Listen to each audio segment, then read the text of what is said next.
पहले उन्हें बिठाया, प्रधानमंत्री जी खड़े रहे, श्रमिकों को कुर्सियों में बिठाया और फिर अपने हाथों से उन्हें पुष्प वर्षा की।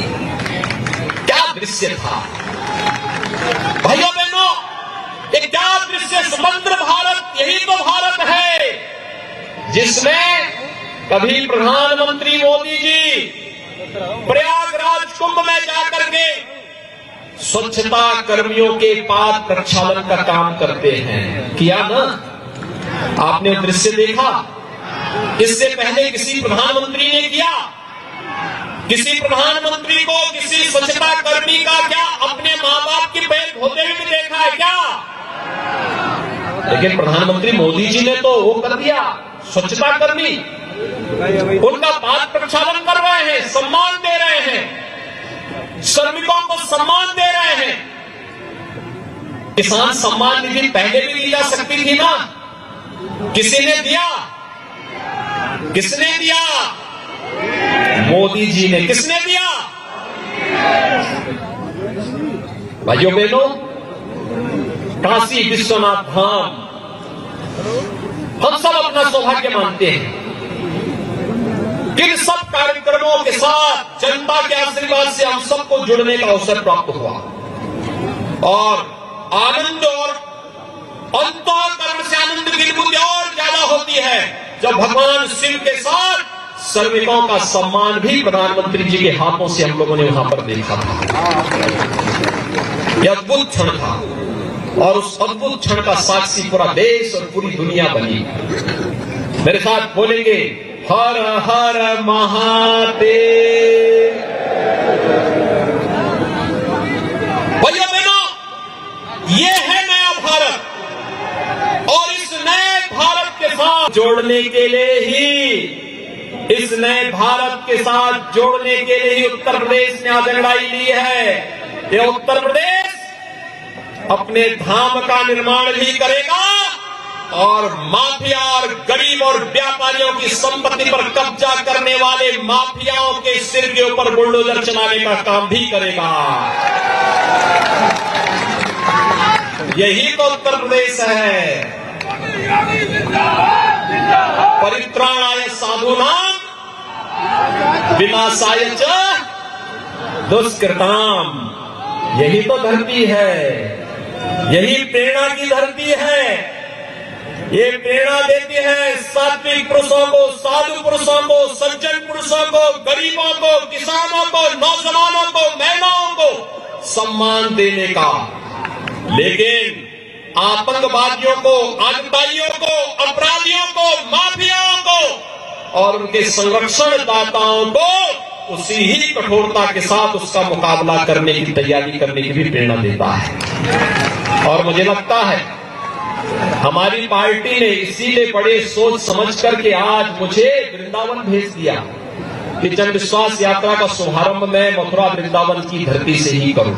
और भाइयों बहनों, आज मैं यहां पर आया हूं आपसे कहने के लिए, हम लोगों ने जो कहा था, विश्वास जो कहा वो करके दिखाया।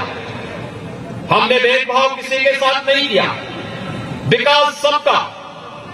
जब श्रीकांत जी ने विद्युत के कनेक्शन देने प्रारंभ किए थे, क्या किसी की जाति पूछी थी? सबको दिया, विकास सबका। जब चौधरी लक्ष्मी नारायण जी के माध्यम से किसानों की उपज को क्रय करने की बात हुई तो क्या किसी की जाति और चेहरा देख करके प्रारंभ हुआ था क्या? नहीं। तब सबका साथ, सबके विकास का, विकास सबका, लेकिन तुष्टीकरण किसी का नहीं।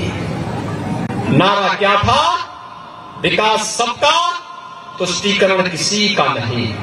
और भाइयों बहनों, आज मैं यही कहने के लिए आया हूं। हमारी सरकार ने भी हाल ही में कहा, हम जितनी भी निराश्रित महिलाएं हैं, विधवा महिलाएं हैं, इनकी पेंशन की राशि को हमारी सरकार ने पहले कम लोगों को मिलता था, हमने 5 वर्ष में उसको दुगना किया और फिर अब ये कहा कि अब तक कोई 500 रुपए मिलती थी, अब इनको 1000 रुपया महीने पेंशन दिया करेंगे।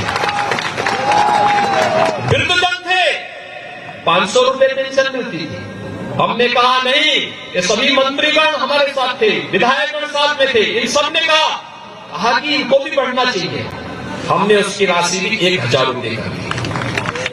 हमने ये भी कहा जितने भी स्ट्रीट वेंडर हैं, फुटपाथ में विक्रेता हैं, पटरी, रेहड़ी, ठेला, खोमचा, कुली, मनरेगा मजदूर, कुली, पल्लेदार, रिक्शा चालक, ये जितने होंगे इन सबको फ्री में राशन के साथ साथ अगले 4 महीने तक 500-500 रुपए के भरण पोषण भत्ता की व्यवस्था भी इनके लिए कर दी है। कोरोना की तीसरी लहर को रोकने के लिए सब तैयारी के साथ सरकार का मदद करेंगे। भाइयों बहनों, में आया था कोरोना की दूसरी लहर में भी इसी मथुरा में आया था, और यहां पर जब मैं आया था मैंने यहां पर भी देखा था, अलीगढ़ में भी मैंने देखा था कितनी प्रतिबद्धता के साथ ग्राम प्रधान, क्षेत्र पंचायत समिति के सदस्य, पार्षद, मेयर, चेयरमैन, ये सभी लोग प्रदेश में कोरोना के खिलाफ लड़ाई में देश का सहयोग कर रहे थे।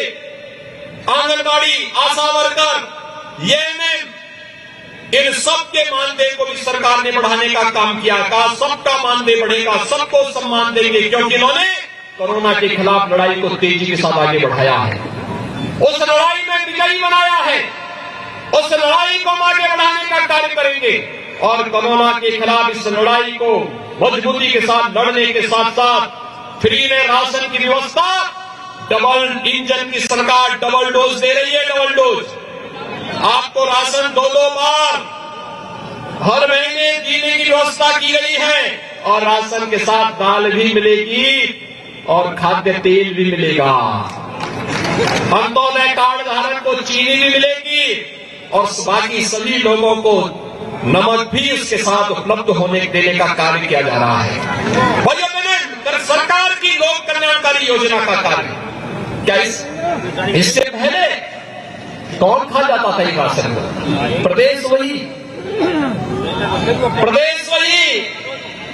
ये चेहरे वही। कल मैं देख रहा था इनकम टैक्स के छापे पड़ रहे थे, लेकिन समाजवादी पार्टी को पीड़ा हो रही थी। तो एक व्यक्ति से मैंने पूछा, मैंने कहा ये सब क्यों हो रहा है? तो मीडिया के उस पत्रकार ने कहा साहब आपको मालूम नहीं चोर की दाढ़ी में तिनका। मैंने कहा क्या मतलब? कहा कि 5 साल में किसी व्यक्ति की संपत्ति 200 गुना बढ़ जाएगी, क्या कोई इसके बारे में सोचता था क्या? लेकिन समाजवादी पार्टी की सरकार में सब देखने को मिलता था। भाइयों बहनों, आप सबसे मैं कहने के लिए आया हूं, आप मुझे बताइए, ये तो मथुरा, वृंदावन, बरसाना, गोकुल, नंदेड़ आदि तीर्थ स्थल बनाए गए हैं, क्या ये सपा, बसपा या कांग्रेस कर पाती? क्या अयोध्या में राम मंदिर का निर्माण ये लोग कर पाते? क्या विंध्यवासिनी धाम का पुनरुद्धार ये लोग कर पाते? क्या गरीबों का राशन दे पाते? क्या कोरोना के खिलाफ लड़ाई ये लोग लड़ पाते? क्या पेशेवर अपराधी और माफियाओं के खिलाफ लड़ाई ये लोग लड़ पाते? जब ये लोग किसी लायक नहीं है तो इन लोगों को क्या सत्ता में वोट देना चाहिए क्या? दोनों हाथ लगा करके बोलेंगे, इशारा करेंगे, क्या देना चाहिए? आज भारतीय जनता पार्टी की जन विश्वास यात्रा के साथ साथ प्रधानमंत्री मोदी जी के नेतृत्व में चल रही इस लड़ाई में आप भी अग्रणी भूमिका के योद्धा के रूप में इस लड़ाई में मैदान में आएंगे हमारे साथ? क्या तैयार हैं? मजबूती के साथ दोनों हाथ पकड़ के मेरे साथ बोलेंगे, भारत माता की।